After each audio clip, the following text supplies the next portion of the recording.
안녕하세요. 춘천 한마음교회 홍명선입니다. 저는 영상의학과 의사인데요. 누구에게도 의지하지 않고 독립적으로 살고 싶어서 의사가 되었지만 도무지 만족이 없고 채워지지 않는 어두운 마음으로 방황하다가 예수님을 만나 천국의 로또를 맞은 이야기를 나누려 합니다. 저는 3살 때 소아마비를 앓았는데요. 부모님은 잘 걷던 아이가 어느 날 바닥에 주저앉으며 열이 펄펄 나는 것을 보시고 제가 병에 걸린 것을 아셨어요. 엄마는 어린 동생을 업으신 채 저를 데리고 여러 곳을 다니시며 다리를 낫게 하려고 애를 쓰셨답니다. 아버지는 4남매 중에서 저를 제일 예뻐하셨는데요.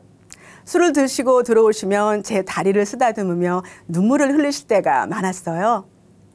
아버지가 저를 사랑하시는 마음은 알지만 그런 모습을 보는 게 불편했어요.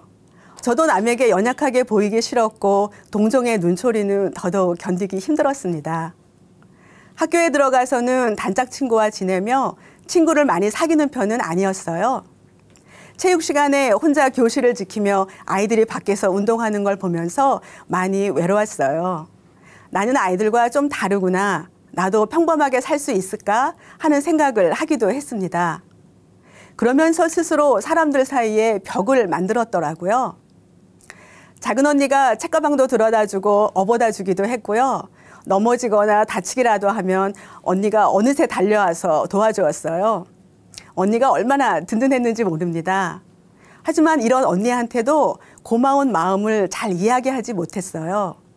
언니는 제가 무슨 생각을 하는지 도대체 모르겠다면서 까도 나오는 양파 같다고 하기도 했습니다. 그리고 혼자 있으면서 팝송 듣는 걸 좋아했어요. 집에 일찍 가서 라디오 팝송 프로를 듣고 싶어서 수업이 끝나자마자 아무도 나오지 않은 운동장을 걸어 나오곤 했습니다. 고등학교에 들어가니까 문과와 이과 중에 선택을 해야 하는데 자연스럽게 미래를 생각하게 되더라고요.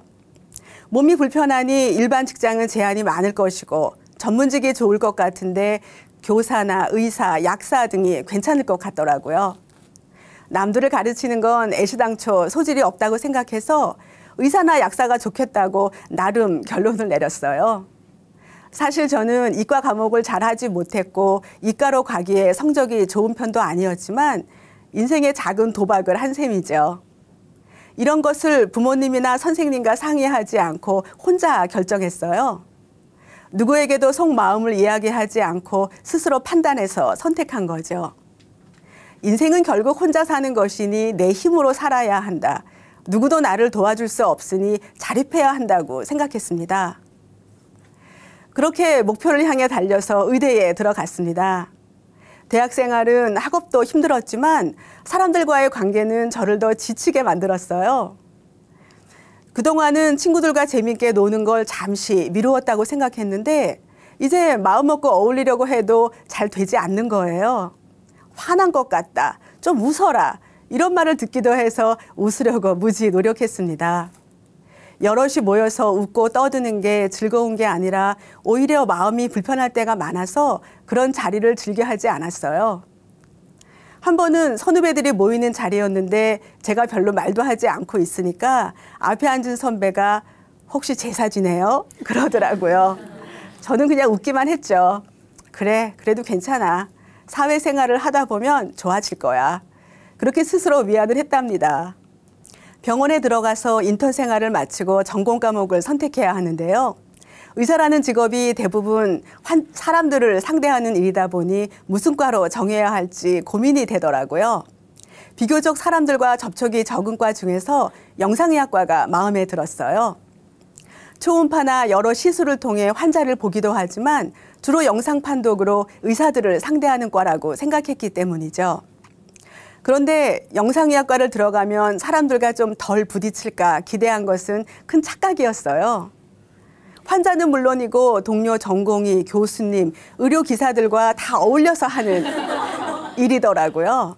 전부 생소한 것들이니 다 배워야 하고 습득해야 할 시술은 얼마나 많은지 또 예상치 못한 응급 상황이 매일 벌어지잖아요. 전쟁터 같은 병원에서 마음에 여유는 없고 불만은 가득하고 얼굴에는 아마 짜증이라고 쓰고 다녔을 거예요. 까칠하고 톡톡 쏘는 식으로 말한다고 사람들이 뭐라 하길래 차라리 말을 하지 말자. 마음을 닫으니 말수도 점점 줄게 되더라고요. 그렇게 전공의 과정을 마치고 전문의가 되니까 마음이 날아갈 것 같았습니다. 시간도 여유 있어서 평소 배우고 싶던 것도 시작하고 마음껏 여행도 다녔죠. 하지만 그것도 잠시였어요. 마음에서 만족은 없고 너무 허무한 거예요. 인생의 목표 하나를 이루었는데 또 다른 것을 위해 살아야 하나? 성취감을 찾아 사는 인생인가? 내 힘으로는 더 이상 살지 못하겠다는 마음이 들더라고요. 만약 하나님이 계시다면 만나고 싶다고 생각했습니다. 그때 영어 학원을 다니고 있었는데요. 크리스찬 선생님을 따라 교회에서 하는 공연을 보게 되었어요. 세계적인 가스펠 그룹이라는데 굉장히 시끄럽긴 했지만 워낙 팝송을 많이 들어서인지 듣기에 신나고 별 부담이 없었죠. 그런데 갑자기 눈물이 쏟아지는 거예요. 저는 영문도 모르고 이게 웬 노릇이지? 민망하지만 참을 수가 없더라고요. 아, 뭔가 있나 보다 하면서 주일 예배를 드리기 시작했어요. 성경 공부 모임에도 나가고 봉사활동도 하면서 하나님을 조금씩 알아갔습니다. 첫 근무지는 평소 잘 따르던 선배 언니가 있는 병원이었어요. 전문의가 된 후 마치 내 세상인 것처럼 살면서 다름과 선생님에게 별로 호의적인 편이 아니어서 마찰도 있었어요. 그러던 어느 날 동료 선생님이 미국 의사면허 시험을 준비하고 있었는데 같이 해보자고 하더라고요. 하나님께 쓰임받을 수 있는 길이 될 것 같아서 기도하면서 시작했어요. 미국에 가서 실기시험을 치렀는데요. 거기서 우연히 대학 교수로 계신 선배를 만난 거예요. 학교 다닐 때는 변변히 인사도 드린 적이 없는 선배였는데 그분의 도움으로 교환교수 과정을 하게 되었습니다. 하나님께 마음을 정하니까 길을 열어주시는구나 싶어서 너무 감사했습니다. 연구실에서 일하면서 최종 시험을 준비했는데요. 미국 면허가 있으면 세계 어느 나라에 가서라도 일하면서 하나님을 위해 살 수 있겠다는 마음이었어요. 한인교회를 다니면서 청년들과 주말마다 수양회를 갖고 페루로 의료 선교를 다녀오기도 했습니다. 큐티도 열심히 하면서 하나님을 잘 믿어보려고 애썼는데 하나님이 정말 살아계신지 확신이 서지 않는 거예요. 거기다 최종 시험에서 떨어지면서 낙심이 되었고 어떻게 살아야 할지 방향을 잡지 못하겠더라고요. 2년간의 미국 생활을 마치고 돌아와서 춘천에 있는 대학병원에서 일하게 되었습니다. 다시 열심히 해보자고 마음먹었지만 점점 무기력해지면서 불면증까지 생겼어요. 교회를 정하지 못해서 이곳저곳 다니다가 주의를 지키지 못할 때도 있었는데요. 주위에서 한마음교회가 뜨겁다는 말을 듣고 간절한 마음으로 찾아 나섰어요. 아는 사람도 하나 없고 아는 척하는 사람도 없었지만 뜨거운 기도와 찬양이 너무 좋아서 계속 나가게 되었습니다. 어느 주일 예배에 여호와의 율법은 완전하여 영혼을 소성케 한다는 말씀을 듣는데 마음에 확신이 왔어요. 아, 내가 살겠구나. 하나님의 말씀이 나를 살리시겠구나. 이런 마음이 들면서 감사하고 안심이 되었습니다. 작은 교회에 연결되면서 일꾼이 인도하는 대로 예수님을 믿지 않은 죄를 회개하고 예수님을 마음의 주인으로 모시는 기도를 했어요. 사실 처음에는 제가 얼마나 큰 죄인인지 잘 모르겠더라고요. 죄를 회개하라고 하니까 인정되는 만큼은 회개하지만 제 속에서는 그건 아니라고 버티고 있었습니다. 답답한 마음에 집에 와서 말씀 책자를 찬찬히 읽어 나갔습니다. 그가 찔림은 우리의 허물을 인함이요 그가 상함은 우리의 죄악을 인함이라. 이 말씀을 계속 보는데 이제껏 살아온 저의 모습이 보였어요. 오직 나 자신을 위해 사느라 초점이 온통 자신에게 가 있으면서도 정작 불구를 가진 제 자신이 부끄러웠고 온전히 살아갈 수 없었어요. 그것을 애써 외면하며 살아오는 동안 어느 것으로도 채워지지 않는 제 마음은 정말 차갑고 어두워져 있었습니다. 의사가 되어 독립적인 생활을 하게 되면 신체의 컴플렉스가 극복될 줄 알았어요. 비관적인 사고도 긍정적인 것으로 바뀌지 않을까 기대했었어요. 하지만 성취 후에도 저는 여전히 우울했고 나만 생각하는 이기적이고 독단적인 사고는 인간관계 문제에 부딪혔습니다. 내 힘으로는 더 이상 살지 못하겠다는 마음으로 하나님을 찾았어요. 하지만 예수님을 정확히 모르니 믿음은 상황에 따라 흔들렸습니다. 저에게 예수님이 성경대로 죽으시고 성경대로 부활하신 하나님이신데 부활의 표적을 보고 믿으라고 하셨는데 저는 확실한 증거 없이 막연하게 제 느낌이나 체험으로 믿으려고 한 것입니다. 저에게 주님은 인생의 주관자가 아니라 내 힘으로 되지 않는 부분을 도와주길 바라는 막연한 조력자였어요. 결국은 마음에 예수님을 주인으로 모시기 싫어한 거였습니다. 문제의 근본은 육체의 불구나 어두운 마음이 아니라 중심에서 예수님을 믿지 않은 죄였습니다. 예수님을 주인으로 믿지 않고 내가 주인 되어 살아온 것이 지금까지의 저의 실체였어요. 마음 깊은 곳에서 회개가 터져 나왔습니다. 저는 마음에서 하나님을 버린 죄인이었고 그 죄 때문에 찔리고 상한 예수님이 보이면서 견딜 수가 없었습니다. 주님이 나 대신 죽으셨구나. 내 죄 때문에 죽으셨구나. 죽기까지 나를 사랑하신 주님, 모든 죄에서 깨끗하게 해주신 은혜에 감격해서 가슴이 터질 것 같았어요.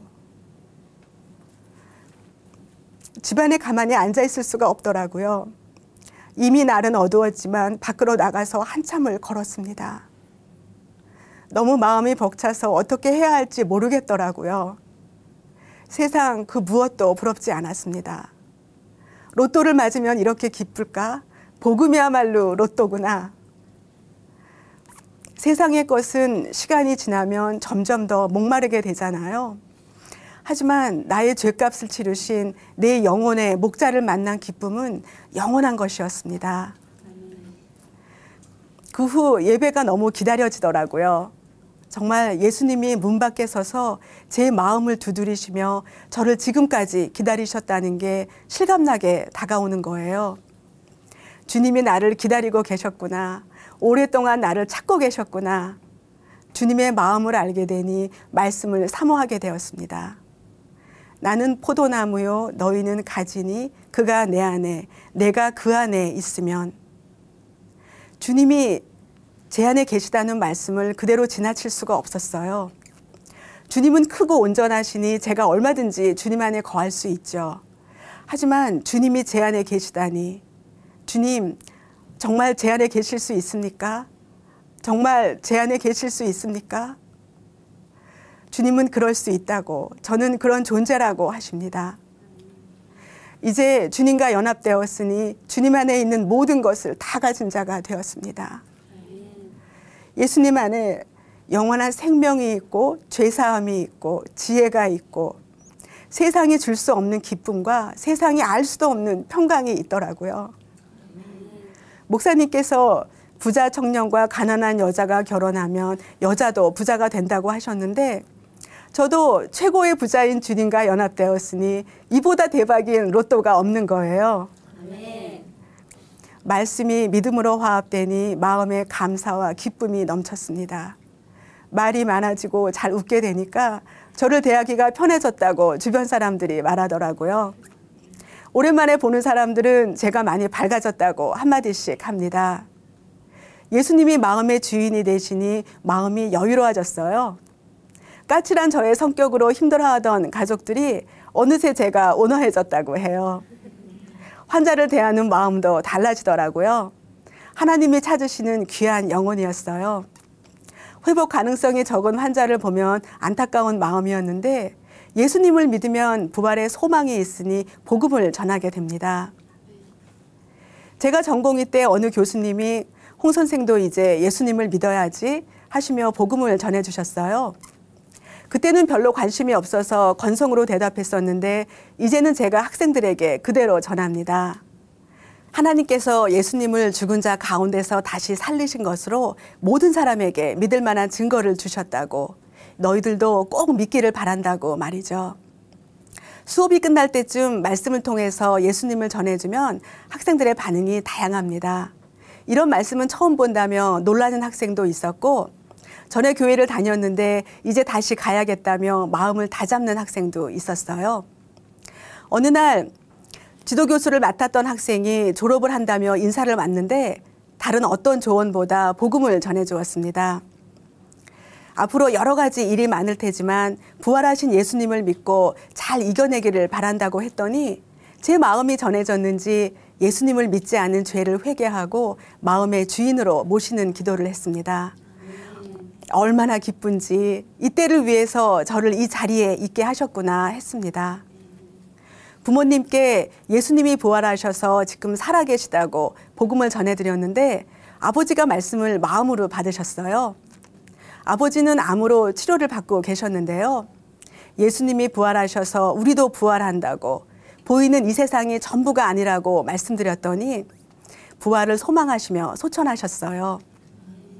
우리 집은 제사를 지내는 집이었는데요. 장례식장에서 제사 대신 예배를 드렸습니다. 아버지가 가신 질병이 없는 천국에 대한 소망이 가족 모두에게 부어지는 감사한 시간이었습니다.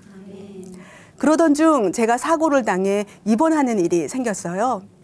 소아마비는 더 이상 진행되지 않는 병이지만 관절 손상이 오거나 몸의 불균형 때문에 이상이 올 수도 있습니다. 저도 불편을 느끼기 시작해서 운동을 시작했는데 그만 뼈가 부러지는 일이 생긴 거예요. 사고 당시 작은 일이 아니구나 직감했지만 주님께서 함께 하신다는 믿음이 저의 마음을 지켜주었습니다.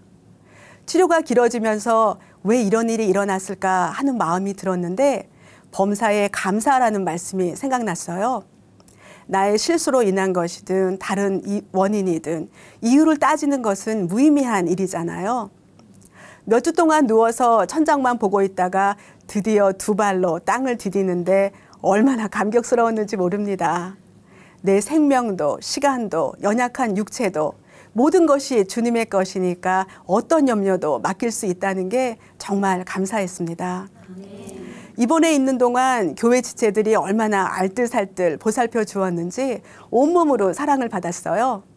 매일 찾아와서 말씀으로 교제해 주어서 마음과 생각이 흔들리지 않게 해주셨죠.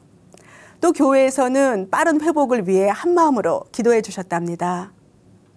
이제 돌아보니 주님께서는 제 신체의 연약함을 통해 몸이 아픈 사람들의 마음을 누구보다 잘 알 수 있는 의사로 인도해 주셨습니다.